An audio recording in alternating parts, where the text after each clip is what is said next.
Alright, welcome back to section 4. Now we're going to discuss the difference between molecular and empirical formulas. So the word empirical means based on observation or evidence. So an empirical formula is the portion or amount of the chemical formula that you determine directly through laboratory work. In practical terms, the empirical formula is the ratio of the atoms, whereas the molecular formula is the total counting of the atoms. So, on the left, we have the molecular formula, and on the right, the empirical formula. So first is sugar, C6H12O6. That's all the atoms in a molecule of sugar. The empirical formula is just the ratio, CH2O, because you can divide all three of those numbers by 6.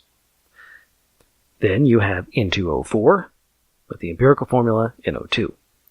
Then Na2O2 with the empirical formula NaO. Then you have carbon dioxide, molecular formula CO2, empirical formula CO2. Water, molecular formula H2O, empirical formula H2O. N2O5, dinitrogen pentoxide, molecular and empirical formulas exactly the same. So the molecular and empirical formulas aren't always different, because sometimes the molecular formula is already the reduced ratio, but not always. So why do we care about the empirical formulas? Well, it's not just a legacy or a relic of, olden times. When chemists make new compounds, they need to verify that they've made what they're trying to make. And it's not like you can just walk up, shake its hand, and ask it about itself. So there are various ways of, pulling a molecule apart and finding out what's going on inside of it. And when we're trying to find these things out, the first step will only get us the empirical formula. It only gets us the ratio between the atoms. So we need more information to get from there to the molecular formula.